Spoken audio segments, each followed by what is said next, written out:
ভারত আমাদের তো বন্ধু, হিতাকাঙ্ক্ষী, দরদি। এই বন্ধুর সুযোগ পেলে আমাদের ওই সকল বানভাসী মানুষগুলোকে আল্লাহ যেন হেফাজত করেন। মানুষ কখন লাগামহীন হয়, কেন তারা জনসম্মুখে মাইকের সামনে দাঁড় করিয়ে বলতে বাধ্য করিয়েছিল যে আমিও অমুককে ভোট দিব, তোমরাও দিও। মাওলানা রফিকুল ইসলাম বাদান আর জুলুমের বর্ণনা দিচ্ছেন।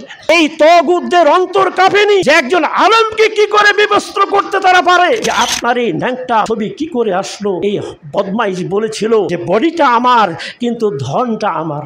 মাওলানা মামুনুল হক এই মূর্তির বিরুদ্ধে একটু কথা বলেছিল।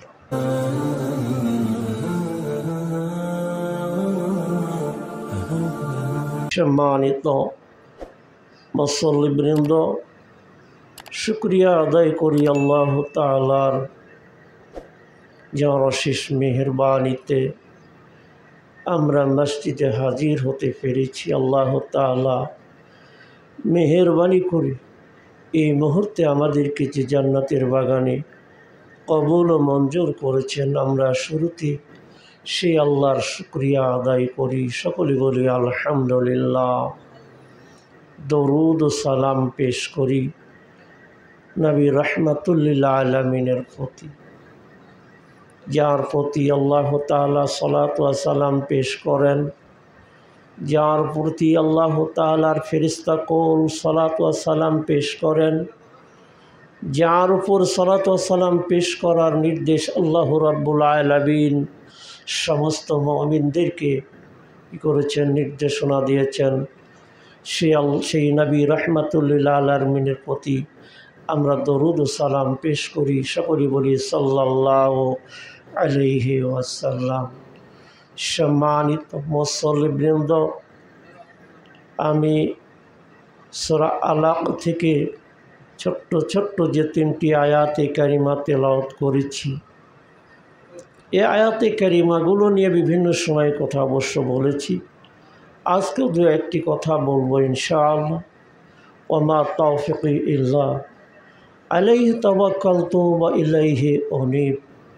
তবে আলোচনার শুরুতেই আমরা সেই সকল মানুষগুলোর জন্যে, আমরা আমাদের সেই সকল ভাই বোনদের জন্যে আল্লাহ রাব্বুল আলামিনের কাছে একটু দোয়া করি। আপনারা সবাই অবগত আছেন যে আমাদের বাংলাদেশের কয়েকটি জেলার মানুষ এখন চরম বিপদের মধ্যে।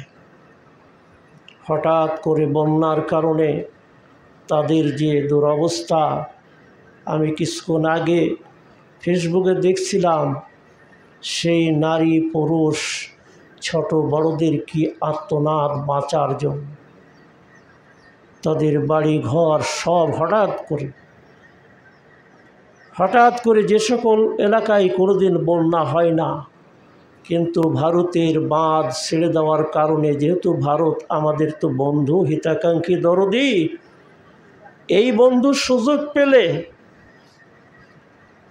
আমাদের বন্ধু বটে, কিন্তু তার স্বার্থ হাসিলের জন্যে বন্ধুত্ব দেখায়। কিভাবে বন্ধুত্ব দেখায় এগুলো আমরা বিভিন্ন সময় দেখেছি। হঠাৎ করে বাঁধ ছেড়ে দেওয়ার জন্যে আজকে বাংলার মানুষ কি বিপদে পড়েছে, কি আর্তনাদ। হঠাৎ করে বন্যা, যে এলাকায় কোনোদিন বন্যা হয় না, সেই সকল জায়গায় হঠাৎ করে পানির। আল্লাহ তাআলার কাছে এই জন্যে কোরআনুল কারীমের বহু জায়গায় আল্লাহ বলেছেন, লা ইয়াত্তাখিযুল মুমিনুনাল কাফিরিনা আউলিয়া মিন দুনিল মুমিনিন, ইয়া আইয়ুহাল্লাযীনা আমানু লা তাত্তাখিযুল কাফিরিনা আউলিয়া মিন দুনিল মুমিনিন। এইভাবে আল্লাহ তাআলা কোরআনুল কারীমের বহু জায়গায় আল্লাহ ঈমানদারদেরকে আমাদেরকে নির্দেশনা দিয়েছেন। আসলে যারা কাফের, যারা আসলে মুশরিক, এরা কোনোদিন মুমিনদের প্রকৃত হিতাকাঙ্ক্ষী বন্ধু হতে পারে না। এরা বন্ধুত্ব দেখাবে নিজেদের স্বার্থ হাসিলের জন্যে, কিন্তু সুযোগ পেলে আমাদের গলা চেপে ধরতেও দ্বিধাবোধ করে না। এই হলো কাফের মুশরিকদের বৈশিষ্ট্য। এই জন্য আল্লাহ কোরআনের বহু জায়গায় বলেছেন যে তোমরা খবরদার মুমিনকে বাদ দিয়ে খবরদার কাফেরদেরকে তোমরা প্রকৃত বন্ধু হিসাবে গ্রহণ করো না। হে ঈমানদারেরা, ইয়া আইয়ুহাল্লাযীনা আমানু লা তাত্তাখিযুল কাফিরিনা আউলিয়া মিন দুনিল মুমিনিন। আল্লাহ স্পষ্ট করে বলেছেন, হে ঈমানদারেরা, তোমরা মুমিনদেরকে বাদ দিয়ে কখনো তোমরা কাফেরদেরকে বন্ধু হিসাবে গ্রহণ করো না, কারণ কাফিরেরা মুশরিকেরা কোনোদিন মুমিনের প্রকৃত বন্ধু হতে পারে না। যদি আমাদের প্রকৃত বন্ধু হতো তাহলে তার গেট ছেড়ে দেওয়ার আগে অবশ্যই আমাদের দেশকে জানাতো যে এই পরিস্থিতির কারণে আমি বাঁধ খুলে দিতে বাধ্য হচ্ছি। কিছু জানায়নি, হঠাৎ করে রাতের আধারে সেই মানুষগুলো আজকে দিশাহারা। বাঁচার জন্য দেখলাম কি ছোট বড়, কি নারী পুরুষ, তারা আর্তনাদ করতেছে। আল্লাহ রাব্বুল আলামিন আমাদের ওই সকল বানভাসী মানুষগুলোকে আল্লাহ যেন হেফাজত করেন, আল্লাহ যেন তার রহমতের চাদরে তাদেরকে হেফাজত করেন। আমরা সকলে বলি আল্লাহুম্মা আমিন।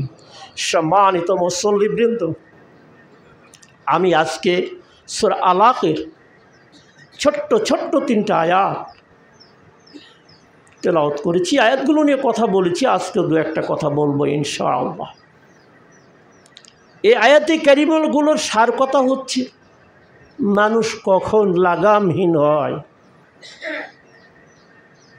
মানুষ কখন সীমা লঙ্ঘন করতে দ্বিধাবোধ করে না, মানুষ কখন বেপরোয়া হয়, এ নিয়ে আল্লাহ কিছু কথা বলেছে।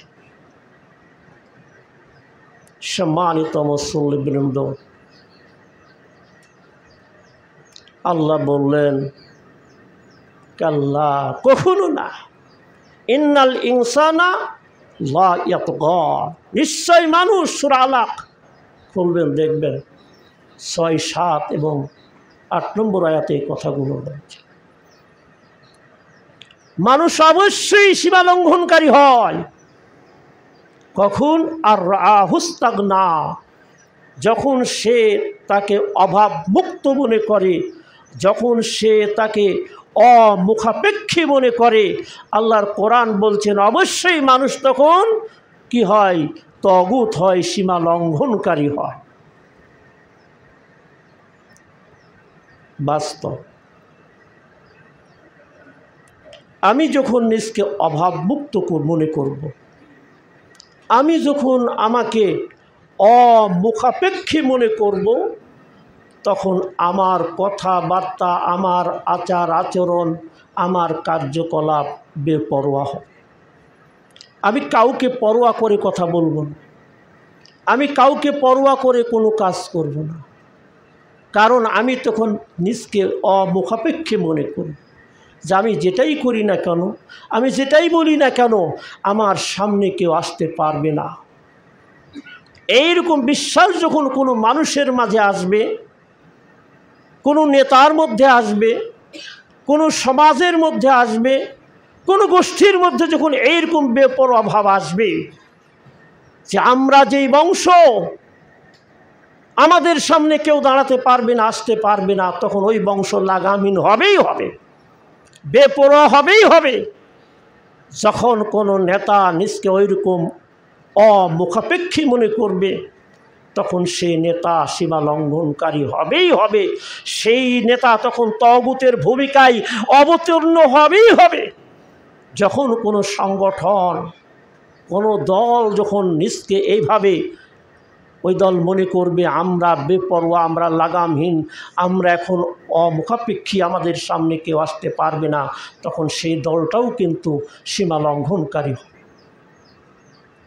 এমনি করে কোনো রাষ্ট্রনায়ক যখন এরকম নিজকে অমুখাপেক্ষী মনে করবে যে আমি যাই বলবো সেটাই হবে, এর বিরোধিতা কেউ করতে পারবে না, তখন সেই রাষ্ট্রের নায়কেরা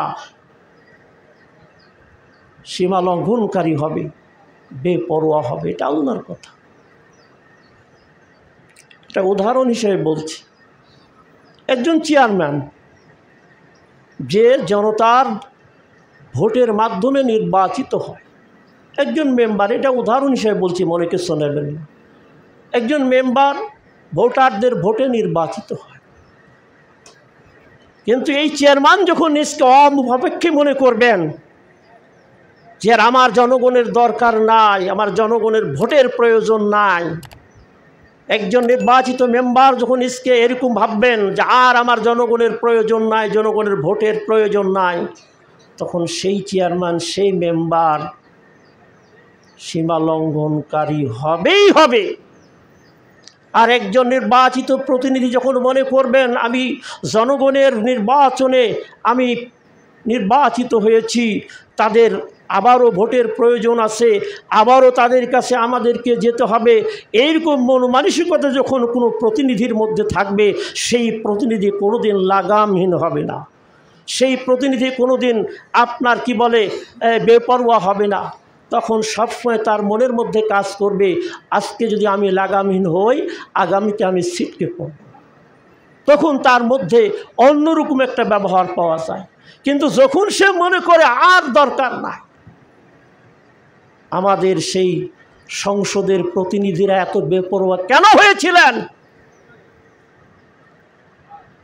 আমাদের জাতীয় সংসদের যারা এমপি, এরা এত কেন লাগামহীন হয়েছিলেন, যা ইচ্ছা তাই করছিল, নিজেরা অন্যায় করছিল, অন্যকে দিয়েও অন্যায় করিয়ে নিচ্ছিল। এত লাগামহীন কেন তারা হয়েছিলেন? কেন তারা জনসম্মুখে মাইকের সামনে দাঁড় করিয়ে বলতে বাধ্য করিয়েছিল যে আমিও অমুককে ভোট দিব, তোমরাও দিও? এইরকম বেপরোয়া কেন তারা হয়েছিল? তারা জানতো যে আমার জনগণের ভোটের কোনো প্রয়োজন নাই, দরকার নাই, তারা ভোট দিলেও আমি নির্বাচিত, ভোট না দিলেও আমি নির্বাচিত, কারণ তারা নিজেদেরকে তখন অমুখাপেক্ষী ভাবত। যার কারণে আমাদের ওই সকল প্রতিনিধিরা আমাদের সঙ্গে এইরকম লাগামহীন আচরণ করেছেন। এটা আল্লাহর কথা যে আর আহুস্তাগনা, যখন সে দেখবে যে সে অভাবমুক্ত, তার কোনো অভাব নাই, কোনো কিছুর জন্য কাউর কাছে যাওয়া লাগবে না, যখন সে মনে করবে যে আমি কি লাগামহীন, অমুখাপেক্ষী, কোনো কিছুর প্রয়োজন নাই, তখন সে এইরকম ব্যবহার করবেই। সম্মানিত মুসল্লিবৃন্দ, এই আয়াতে কারিমাগুলো নাজিলের একটা বিশেষ প্রেক্ষাপট আছে। যখন সালাতের বিধান যখন আল্লাহ তাআলা নবীকে দিলেন, সালাতের বিধান যখন আল্লাহ রাব্বুল আলামিন আমার নবীকে নির্দেশ দিলেন সালাতে, আল্লাহর নবী বাইতুল্লাহ চত্বরে সালাত আদায় করছে। এই কথাগুলো আমি বিভিন্ন সময় বলেছি, আজকেও বলছি। আল্লাহর নবী বাইতুল্লাহর চত্বরে সালাত আদায় করছে। আবু জেহেল, সেই সময়ের তাগুত, সেই সময়ের লাগামহীন বেপরোয়া মুশরিক কাফের আবু জেহেল আল্লাহর নবীকে বাইতুল্লাহর চত্বরে সালাত আদায় করতে দেখে একেবারে তেলে বাগুনে জ্বলে ওঠে, তর্জন গর্জন শুরু করে দিলেন।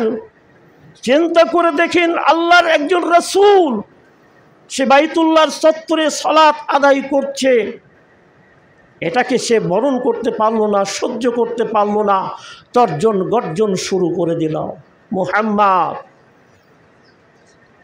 আর যেন তোমাকে এইভাবে এখানে সালাত আদায় করতে না দেখি, যদি এরপরেও যদি তুমি সালাত আদায় করো তাহলে আমার এই পা দিয়ে তোমার ঘাটটাকে আমি মটকিয়ে দিব। নাউজুবিল্লাহ। একজন নাপাক মুশরিক একজন রাসূলের গর্দানকে পা দিয়ে পিষে দেওয়ার কথা বলতে পারে, তাহলে চিন্তা করে দেখুন সে কত বড় সীমা লঙ্ঘনকারী। পরবর্তীতে আল্লাহর নবী আবার সেই বাইতুল্লাহর চত্বরে কি করছেন? সালাত আদায় করছেন। আবু জেহেল তা দেখে আরও রেগে গেল। মুহাম্মদ, আমি তোমাকে না বারণ করেছি? এর আগেও না আমি তোমাকে নিষেধ করেছি? তারপরও তুমি আবার কোন সাহসে এখানে তুমি সালাত আদায় করছো? এত বড় সাহস তুমি কোত্থেকে পেলে? চিন্তা করে দেখেন, একজন মুশরিক কাফের নাপাক আল্লাহ রসুলকে, যিনি সাইয়্যিদুল মুরসালিন খাতামুল আম্বিয়া, তাকে ধমকাচ্ছেন, তাকে শাসাচ্ছেন।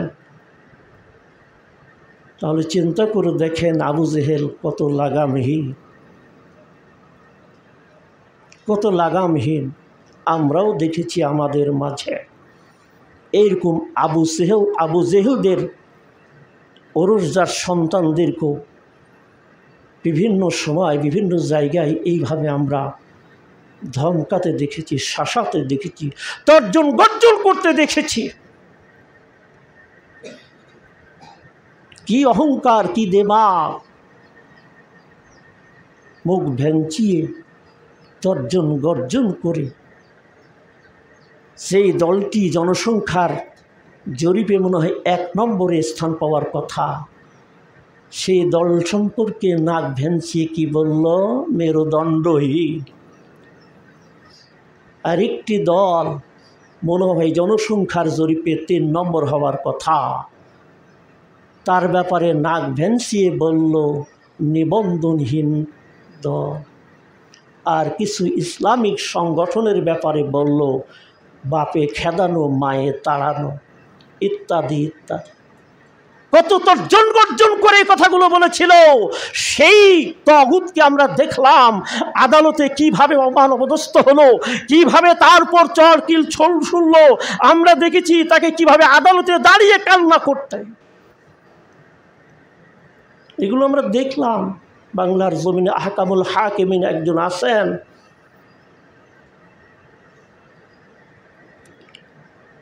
আল্লাহ বলেন ওয়ামা লাকুম লা তুকাতিলুনা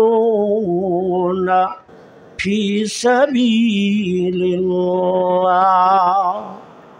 ওয়াল মুস্তাদআফিনা মিনার রিজালি ওয়ান নিসাই ওয়াল বিলদান يقولون ربنا أخرجنا من هذه القرية الظالم أهلها আল্লাহ বলেন ওমা লাক, ও মুমিন মুসলমান, তোমাদের কি হলো গো? লা তুকাতিলুনা ফি সাবিলিল্লাহ, তোমরা আল্লাহর পথে কেন কথা বলো না, কাজ করো না? তোমরা কেন আল্লাহর পথে আন্দোলন করো না, সংগ্রাম করো না? ওয়াল মুস্তাদআফিনা মিনার রিজালি ওয়ান নিসাই ওয়াল বিলদান, ওই দুর্বল পুরুষগুলো, নারীগুলো, ছোট ছোট বাচ্চাগুলো ওই জালেমদের জুলুমে নিষ্পেষিত হচ্ছে, জর্জরিত হচ্ছে। ওই সকল অসহায়, দুর্বল, নিপীড়িত, নির্যাতিত, মাজলুম মানুষগুলো, নারীগুলো, ছোট ছোট বাচ্চাগুলো জালেমের হাত থেকে বাঁচার জন্যে আমি আল্লাহর কাছে আর্তনাদ করছে, রব্বানা আখরিজনা মিন হাযিহিল কারিয়াতি যালিমা আহলুহা। আল্লাহ, এই জনপদের এই জালেমদের জুলুম থেকে আল্লাহ আমাদেরকে রক্ষা করো, আমাদেরকে বাঁচাও। আল্লাহ, এই জালেম জনপদের জুলুম থেকে আল্লাহ আমাদেরকে রক্ষা করো। আল্লাহ বলেন এইভাবে দুর্বল পুরুষগুলো, মহিলাগুলো, নারীগুলো, ছোট ছোট বাচ্চাগুলো জালেমদের জুলুম থেকে বাঁচার জন্য আর্তনাদ করছে। আর তোমরা তাদেরকে ওই জালিমদের জুলুম থেকে বাঁচার জন্য কেন তোমরা লড়াই করো না, সংগ্রাম করো না? তোমাদের হলোটা কি? ওয়াইয়াজআল লানা মিন লাদুনকা ওয়ালিয়্যা ওয়াজআল লানা মিন লাদুনকা নাসীরা। যেই মানুষগুলো, নারী পুরুষগুলো, ছোট ছোট বাচ্চাগুলো, অসহায় মানুষেরা জালেমদের জুলমে অত্যাচারিত হয়ে, কত বাপ হারা সন্তান, স্বামী হারা বিবি, সন্তান হারা বাবারা আর্তনাদ করতেছে, আল্লাহ এই জালেমদের জুলুম থেকে আমাদেরকে বাঁচার জন্য একজন ওলি পাঠিয়ে দাও গো আল্লাহ। আল্লাহ এই জালেমের জুলুম থেকে বাঁচার জন্যে আল্লাহ তুমি সাহায্যকারী পাঠিয়ে দাও। এইভাবে ওই মানুষগুলো আর্তনাদ করছে। আর তোমাদের কি হলো? তোমাদের ওই জালেমদের বিরোধিতার জন্যে তাদের বিরুদ্ধে তোমরা কেন কাজ করো না, কথা বলো না, লড়াই করো না, আন্দোলন করো না? সম্মানিত মুসল্লিবৃন্দ, জালেমদের কি বলে মাজলুমের দুয়ার থেকে কখনো মাজলুমের দুয়ার থেকে বাঁচার জন্য চেষ্টা করবেন। তিনজনের দোয়া আল্লাহর কাছে কবুল হয়, তার মধ্যে অন্যতম হলো দাওয়াতুল মাজলুম। মাজলুমের দোয়া। যখন মাজলুম অত্যাচারিত হয়ে, নিপীড়িত, নির্যাতিত হয়ে, এই অসহায় মাজলুমগুলো যখন আল্লাহর কাছে আর্তনাদ করে, শুনে রাখুন, কখনো কখনো আল্লাহ মাজলুমের এই আর্তনাদ তড়িৎ গতিতে কবুল করেন, আবার কখনো আল্লাহ বিলম্ব করেন। কিন্তু মনে করেন না এত জুলুম করছি, এত অত্যাচার করছি, অনাচার করছি, কই আমাদের তো কিচ্ছু হচ্ছে না, আমাদের বিরুদ্ধে কত মাজলুম আল্লাহর কাছে আর্তনাদ করছে, কই তো আমাদের কিছুই হচ্ছে না, এমনটি ভাববেন না। মাজলুমের দোয়া কোনো দিন ব্যর্থ হবে না, আল্লাহ শাক্কা ফিহিন না। আল্লাহ বলেন মাজলুমের দোয়া আল্লাহর কাছে কবুল হয়, কোনো সন্দেহ নাই। কিন্তু কখনো কখনো মাজলুমের দোয়ার প্রতিফল আল্লাহ বিলম্বে দেন। আমরা দেখেছি বিরোধী মতবাদকে, বিরোধী দলের নেতা কর্মীদেরকে কিভাবে নির্যাতন করেছে বিভিন্নভাবে। সেই সঙ্গে উলামায়ে হক যারা কালিমাতুল্লাহি আল উলিয়া এই কথা বলার কারণে সেই উলামায়ে হকদের উপর কি নির্যাতন চালিয়েছে আমরা দেখেছি। ছোট্ট মানুষ ডান্ডা বেড়ি পরিয়ে, মাথায় হেলমেট দিয়ে, তার শরীরে আপনার বুলেট প্রুফ জ্যাকেট পরিয়ে কিভাবে তাকে আদালতে নিয়ে যাওয়া হয়েছে, কি নির্যাতন হয়েছে তারপর আমরা দেখেছি। কিন্তু এই নির্যাতনের অন্তরালে তার উপর যে আরও মানুষ নির্যাতন চলেছে, যা শুনলে সত্যি আমাদের অন্তরটা জর্জরিত হয়ে যায়। সেই দিন ফেসবুকে দেখলাম মাওলানা রফিকুল ইসলাম মাদানী, ছোট্ট মানুষ, তার জুলুমের বর্ণনা দিচ্ছিলেন। তিনি একজন নায়েবে রাসূল, তিনি একজন উলামায়ে হক, একজন আলেম। এই তাগুতদের অন্তর কাঁপেনি যে একজন আলেমকে কি করে বিবস্ত্র করতে তারা পারে। তিনি নিজেই বলছেন, যখন তাকে বিবস্ত্র করা হলো তখন আমার এই দুটো হাত এইভাবে না, এইভাবে আমি আল্লাহকে ডেকেছিলাম। চিন্তা করে দেখেন এই তাগুত কি অত্যাচার করেছে, যে একজন আলেমকে উলঙ্গ করেছে, বিবস্ত্র করেছে। সেই মাজলুম নায়েবে রাসূল দুহাত তুলে আল্লাহর কাছে কি করেছেন? ফরিয়াদ করেছেন। আল্লাহ কি কবুল করে নাই? হাকিমুল হাকিমিন আল্লাহ কি তার এই দোয়া কবুল করেন নাই? যেই কুলঙ্গার, যেই বদমাহিস এইভাবে একজন আলেমকে উলঙ্গ করে, বিবস্ত্র করে এইভাবে মনস্থ করতে পারে, তো সে তার গ্রহণযোগ্যতা, তার মান সম্মান কমে নাই, 1000 গুণ বেড়ে গেছে। কিন্তু আমরা দেখেছি সেই হাকিমুল হাকিমিন কিভাবে ওই বদমাইশকে ন্যাংটা করে সারা দুনিয়ার মানুষকে দেখিয়েছেন। ওই ভণ্ডকে যখন, ওই বদমাইশকে, কুলঙ্গারকে যখন প্রশ্ন করা হয়েছিল, সাংবাদিকেরা যখন প্রশ্ন করেছিল যে আপনার এই ন্যাংটা ছবি কি করে আসলো, এই বদমাইশ বলেছিল যে বডিটা আমার কিন্তু ধনটা আমার না। বদমাইশের বাচ্চারা, এগুলো বাস্তব। কারোর উপর জুলুম করবেন না, জুলুম করবেন না। যদি মাজলুম আল্লাহর কাছে আপনার বিরুদ্ধে আবেদন করে, আবেদন ব্যর্থ হবে না, আল্লাহর কাছে কবুল হবে। এগুলো আমরা বাস্তব দেখলাম। যে আল্লাহ আরও অনেক কথা, আরও অনেক কথা। একজন নায়েবে রাসূল, একজন আলেমের দায়িত্ব হলো মূর্তির বিরুদ্ধে কথা বলা। একজন নায়েবে রাসূল, একজন আলেম, সত্যিকারের যে আলেম হবে সে কখনো মূর্তিকে সাপোর্ট করতে পারে না, কারণ এটা মিল্লাতে ইব্রাহিমের ধর্মে পড়ে না। মিল্লাতে ইব্রাহিমের ধর্মের যে বৈশিষ্ট্য, তার মধ্যে অন্যতম বৈশিষ্ট্য হলো হজরত ইব্রাহিমের মিল্লাতে যারা থাকবে আছে, হজরত ইব্রাহিমের মিল্লাতকে যারা অনুসরণ করতে চাইবে তারা কোনোদিন আপনার প্রতিমাকে, মূর্তিকে সাপোর্ট করবে না, কখনো করবে না। কারণ ইসলাম মিল্লাতে ইব্রাহিম, এটা অনেক কথা বলেছি এর আগে। এই জালেমেরা দেশের কোটি কোটি টাকা খরচ করে, লাখ লাখ না, রাষ্ট্রীয় কোটি কোটি টাকা খরচ করে সারা বাংলাতে ভাস্কর্যের নাম করে মূর্তি বানিয়েছিল। এই মূর্তির বিরুদ্ধে মাওলানা মামুনুল হক, তিনি একজন শ্রেষ্ঠ আলেমের সন্তান এবং তিনিও একজন শ্রেষ্ঠ আলেম।